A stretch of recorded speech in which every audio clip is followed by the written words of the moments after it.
In our last lecture, we took a look at the hero Gilgamesh from the ancient Sumerian poem, and we looked at the poem both as literature and as myth. We also tried to match the myth up, the features of the myth up against the idea of the monomyth that we have introduced in Lecture 21. This time, we're going to do something of the same with what's pretty close to a universal myth, at least in the Western world, that of King Arthur. Before we say anything about Arthur, we probably ought to say a word about the Celts who haven't really been in this course much so far. Jan Pouvel, in his book Comparative Mythology, spends a whole chapter describing the migrations of the Indo-Europeans during the last millennium BCE. He says that the Celts seem to have kicked off all these migrations by moving into large areas of Central and then Western Europe. They moved into regions that today include France and Britain and Ireland and parts of Spain. About the same time, they were invading northern Italy, becoming the country that Rome would call Cisalpine Gaul, or Gaul over the Alps. And then they also moved down the Danube into the Balkans and Asia Minor. They were everywhere in that millennium BCE. They sacked Rome in the early 4th century BCE, and they left behind them a lot of Celtic place names. Mediolanum is today's Milan, Vindobona is today's Vienna, and a couple of Rome's greatest poets, like Catullus and Virgil, for example, were of Celtic extraction. And St. Paul addressed one of his epistles to the Celts in Asia Minor, the Epistle to the Galatians. For today's lecture, we're most interested in the Celts who settled in the British Isles. When they arrived there, they superseded the indigenous peoples, the ones who built Stonehenge, about whom we still know comparatively little. The Celts were on the islands when Rome invaded and occupied much of what today is England, up to Hadrian's Wall in Northumberland. But then beginning in the 5th century CE, Rome needed its troops elsewhere, and they started withdrawing them from Britain. And as the Roman troops left, then began the invasions of the Angles, the Saxons, and the Jutes from northern Europe, who fought with the Romanized Celts, who now called themselves Britons, for control of the islands. It's in the context of these battles that the name Arthur first appears in the records as a warlord who seems to have been pretty successful in leading his people against the invading Germanic peoples. Eventually, the Angles and Saxons gained control, and we know they won because England today is called Angleland. And then when they won, they drove the Britons into Ireland, into Wales, into Cornwall, into Scotland, as well as across the Channel to join their fellow Celts in what became Brittany in France. And that's important for the Arthur story, since many medieval versions of the myth come from Brittany rather than from England. To finish up this brief account of invasions of England, Angles and Saxons, having settled in, were invaded first by the Danes, and then by the Vikings, and finally by the Normans under William the Conqueror in 1066. So when, in the HMS Pinafore, Gilbert and Sullivan have a chorus sing about one character that he is an English man, that means really that he draws his genes from many, many pools. The indigenous monolith builders, the Celts, the Romans, the Angles and Saxons, the Danes, the Vikings, and the Normans at very least. That's worth remembering because nearly all of these peoples contributed something to the Arthur story. And later, the Germans would make some big contributions. And the myth itself, the story of Arthur, was embraced by virtually every country in Western Europe, even in Byzantium, which is not quite Western Europe, and the Middle East, there were versions. So that this became really very nearly a universal myth. And of course, to this day, the myth is still growing.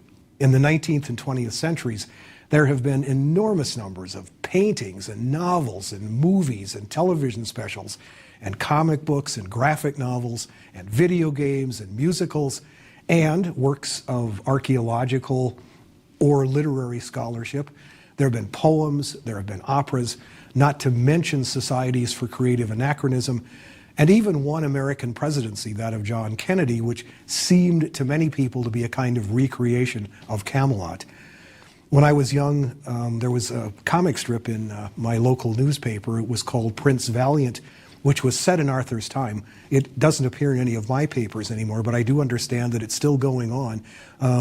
And then some years ago, we all remember this, Monty Python did a spoof on all the Arthurian material in their search for the Holy Grail. So that today, if you Google King Arthur, you're going to get thousands of websites of every imaginable sort.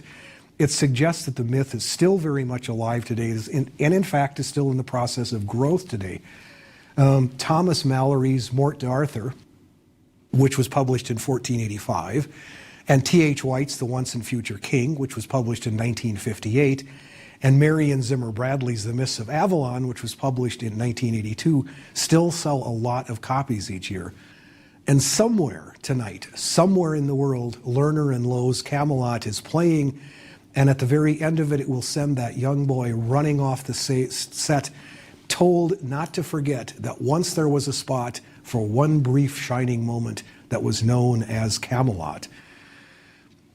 How the myth grew from its beginnings as a Welsh and Irish myth to one of its great apotheoses in Malory would make a great course all by itself. But we can note here that it seems to have begun in pagan mythology, but along the way it joined forces with the Christian story about the search for the Holy Grail.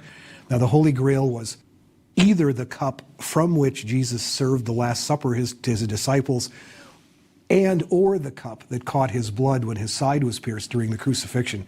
In some versions, that is the same cup, so there weren't two, there's just one. But in any case, the Grail is one or the other of those. So that makes this the first really, truly Christian myth we've looked at, because in this myth, Arthur becomes the ideal Christian king. Then, this composite story was modified by French courtly romance, making it more or less the story that we all know and has continued on to this day. We could also make another whole course, I suspect, out of a lot of questions about Arthur. Was he a real historical character? And if he was, what kind of character was he? What exactly did he do?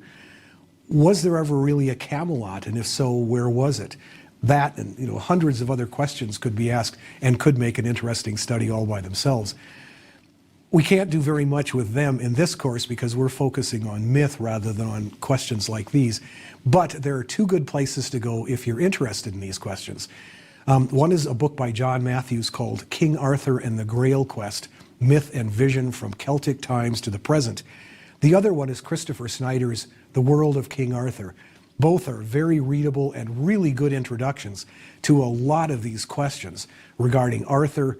Both of them are richly illustrated, and both of them have good bibliographies so that they'll send you off in a lot of other places to start. For us, it's probably time to take a look at the myth itself. And what we'll be doing mostly will be following the myth as it's told by Thomas Malory, since that's become pretty much the basis of everything that's followed ever since. Arthur himself is the son of Uther Pendragon, who is the king of the Britons, and Igraine, who is the wife of the Duke of Cornwall. The Duke and the king had been allies, but the king's obvious lust for Igraine, for the Duke's wife, caused the Duke to withdraw to his own castle on the Cornish coast called Tintagel. And Merlin, the magician, who is an ally of Uther Pendragon, is begged by Uther to help him get to Igraine. Merlin eventually realizes that his own plans could be fitted to these, and so he does help him. He first lures the Duke of Cornwall out of his own castle to defend another one, and then he changes Uther Pendragon into a perfect likeness of the Duke of Cornwall, and he goes to visit his wife. She thinks, at any rate, that she's sleeping with her husband. She is really, in fact, sleeping with Uther Pendragon, who looks like her husband, and it is that night that Arthur is conceived. Later, Igraine finds out that her husband was actually killed earlier that night before her supposed husband came to her, so she knows there's been some kind of substitution. 9 months later, she bears a son, and then she marries Uther. Arthur, this was part of Merlin's plan, is taken away by Merlin as an infant, and he is raised by Sir Ector and his own son Kay. Arthur doesn't know who he really is until years later when Merlin finally tells him. Meanwhile, Uther lives only 2 more years after his marriage to Igraine, And when he dies, the Britain's kingdom falls into the chaos of warring nobles and clans once again, into a kind of all-country civil war. When Arthur is about 15, Merlin arranges for him to assume power as king of the Britons. This was a story that we know because it was made famous both by T.H. White in The Once and Future King and by Disney in The Sword and the Stone. In the story, there is a stone that has a sword embedded in it, and the inscription on the stone says that whoever can pull this sword out will be the rightful king of the Britons. Many try, none can succeed in pulling it out. At holiday time, there is a huge tournament to which most of the great warriors and knights in the kingdom all come to participate, including Kay, Arthur's supposed brother.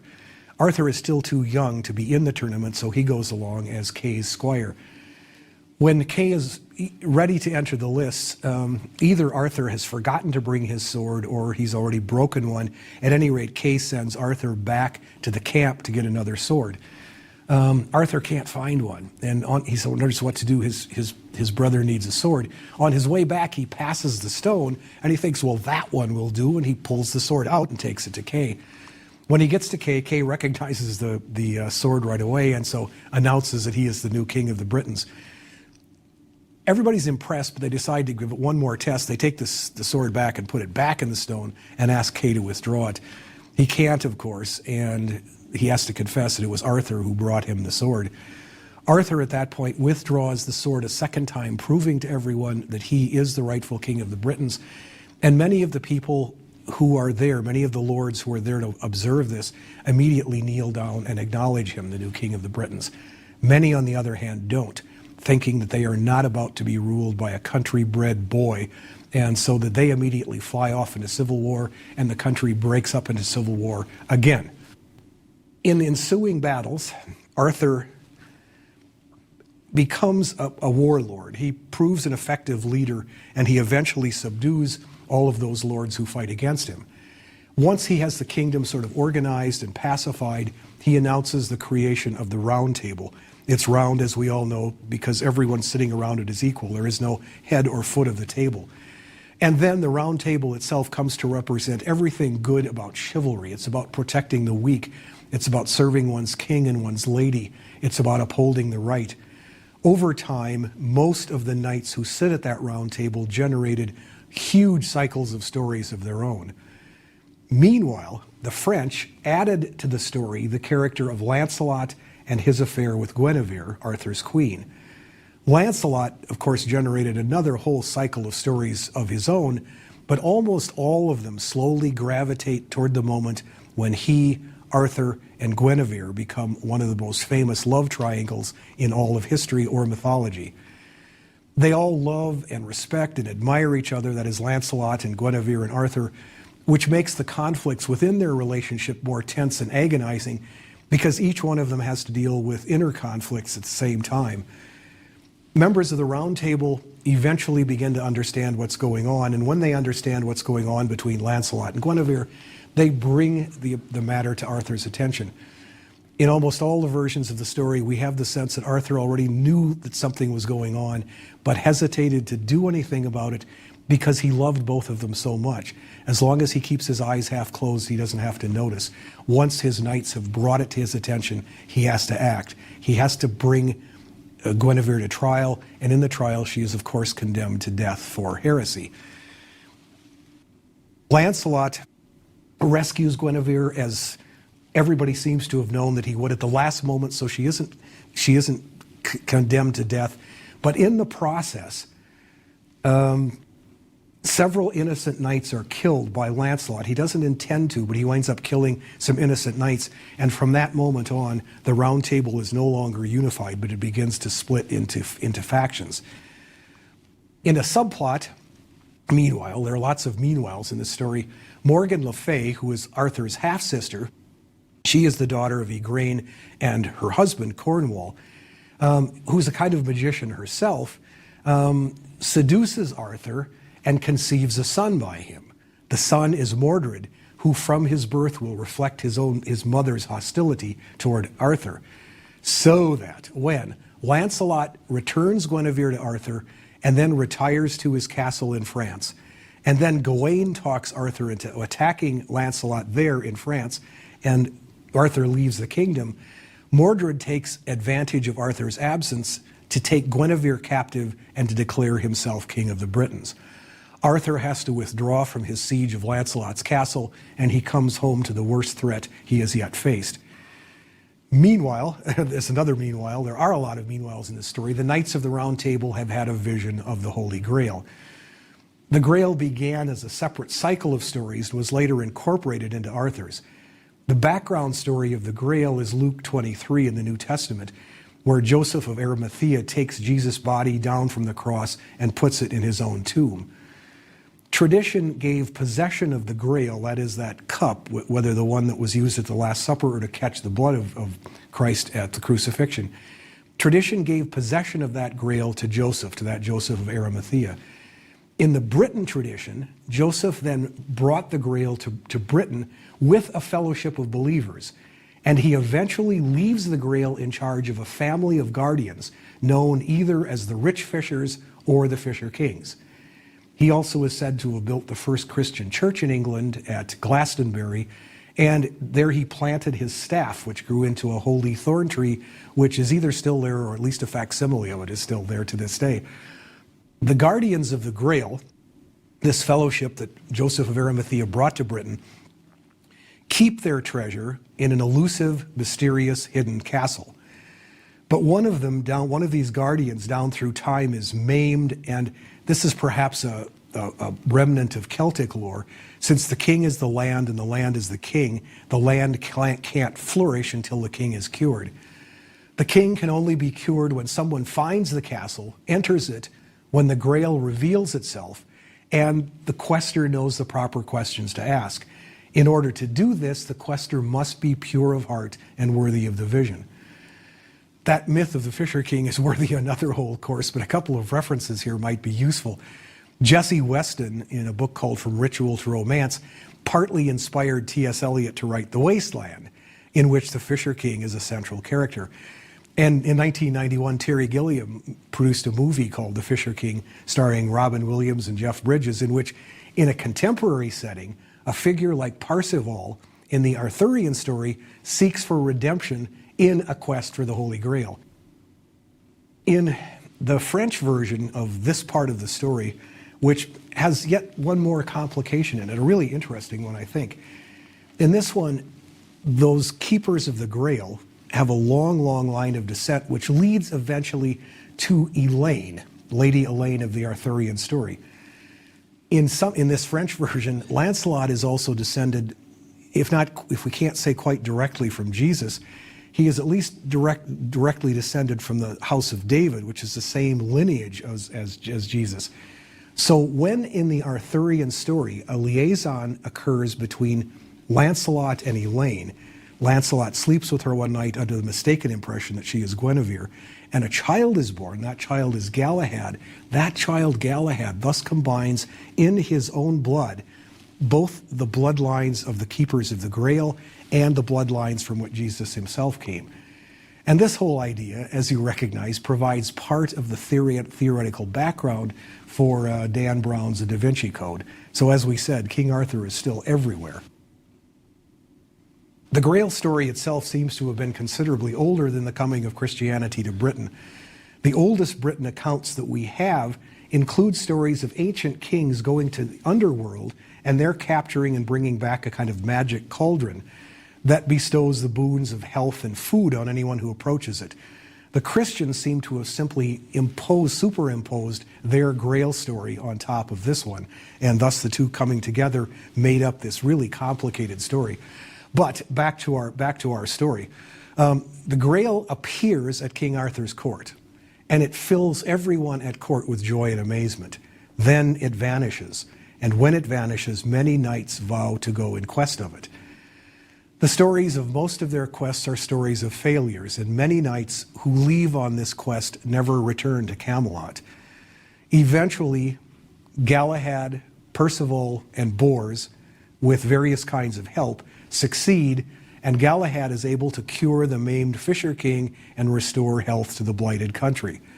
Galahad is then totally absorbed in the Grail's mysteries, and he is assumed directly into heaven. Percival becomes a hermit, and Bors is the only one of the three to return to what this time is a much diminished Camelot. In some versions, Percival is the one who succeeds, and in the German version, as we know, he becomes the central character in Wagner's opera Parsifal. Well, the end of Camelot and the Arthur stories are told in the diminished world of the end of the Grail quest. Many of the knights have died. Parsifal has become a hermit. Lancelot now lives in France. And by this time, many of the younger knights who still are in Camelot weren't there for the building of it. They've known only its indulgences. They've known its luxuries.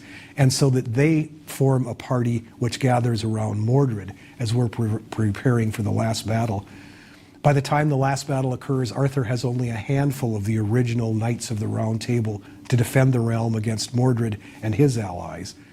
The last battle takes place at a place called Camlan. Arthur tries to make peace, but it fails. And by the time that day is done, almost every knight on both sides of the battle has fallen. Arthur kills Mordred, but then he is severely wounded by Mordred in the battle. And Arthur has Guinevere, one of his last surviving knights, throw his sword Excalibur back into the water from which it came. And then that marks the sort of end of the earthly story of King Arthur. Arthur ends the story by boarding a mysterious ship which bears 4 queens, one of which is the enigmatic Morgan Le Fay, and then he sets out for Avalon, where he may have died, or he may be waiting for the time of England's greatest need, when he will return. He is thus, as T.H. White called him, the once and future king. By the time this story got to Malory in 1485, it had been a long time growing, and as we've seen, it has been going strong ever since. Scholars by now have tracked down almost every single episode of the story and can tell us where it came from and when it was added to the central corpus of the myth. Christopher Snyder, in the book I mentioned earlier, does some of this, and it really makes an interesting study in itself to watch how this little kernel grows slowly, until it finally becomes the full-grown myth. The result is, this is so much a process of accretion, the result is that the Arthur story is a real treasure house of heroic myth motifs. It's a kind of textbook example of the monomyth. In the broadest terms possible, Christian mythological systems were imposed on much older materials, primarily Celtic in origin, and dealing with the life of the Britons in England before the coming of the Romans. Joseph of Arimathea provided that link, and that made the Holy Grail the perfect object of a heroic quest. Galahad and or Percival go through all the steps of the quest as we've outlined them: the call, the departure, crossing the threshold, receiving supernatural aid, combats with monsters and demons and temptations, before achieving the boon which can cure the blighted land by curing the maimed king. In Arthur's own part of the myth, there are many more motifs. His conception and birth, as we've noticed, occur under unusual and partly miraculous circumstances, as is supposed to happen with a hero. It also happens at a time when his people are in great need, and that's another one of the criteria for the birth of a hero. He's then spirited away to be raised by foster parents. We've seen this is part of the motif, one of the motifs of the monomyth. The foster parents with whom he's raised are not precisely commoners, but they're well beneath the social standing of the crown prince. The dangers that beset the young man, young Arthur, as he's growing up, come not from his own father, because as we said, his father dies 2 years after Arthur is born, but the dangers come from the warring nobles who don't want Arthur to be king and would kill him if they could. So he's hidden away until Merlin is ready to reveal him. He has a series of youthful exploits, the most important of which, as we've noticed, is pulling the sword from the stone and thus declaring himself king of the Britons. And then from there on, he engages in a lifetime of heroic achievements against other knights, against monsters, against giants, against temptresses, against obstacles, against all sorts of temptations. He achieves the hero's apotheosis, as it was outlined by Lemming, at the end when he returns to Avalon on a magic ship. We don't know quite what Avalon means. It might be an anglicized version of a Welsh word, Anwen, which is a kind of paradise where fallen heroes live on as immortals, maybe a little bit like the Norse Valhalla. Or in some versions, Avalon is described or portrayed as an isle of women, and that would make sense too because it explains the four queens who come to take him away. And, like Jesus, Arthur may return again when the need is great and the time is right. There are lots of other mythical elements in the story as well. Merlin is probably descended from a mad prophet tradition in Ireland and Scotland, and there may even be something of the druid about Merlin. He's taken out of the story by a femme fatale in the person of Vivian, who's one of his own students with whom he becomes smitten, and she winds up turning his own magic against him and putting him into a kind of paralysis or sleep, a kind of living death. He might be able to come back someday too. Morgan Le Fay and Guinevere are probably, scholars have decided, descendants of ancient Celtic goddesses themselves. And Sir Gawain spun off a whole series of his own stories, including, most famously, an encounter with the Green Knight, whose head can be cut off, but which always miraculously reattaches itself. And again, scholars have decided that this is probably an old vegetation myth, like the Ojibwe one we looked at in Lecture 17, in which once kills and then regrows the corn spirit.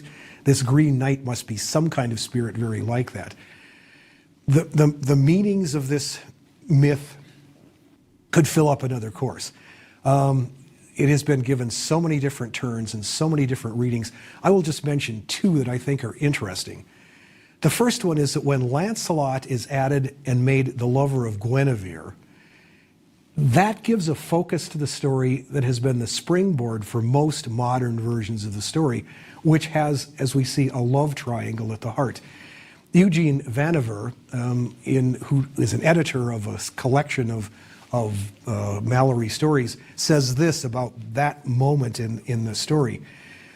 It is not the advent of the Grail that henceforth accounts for the downfall of Arthur's kingdom, but the interplay of emotions which reveals with increasing intensity and clarity the harmony that might have been and the irrepressible forces bent on its destruction.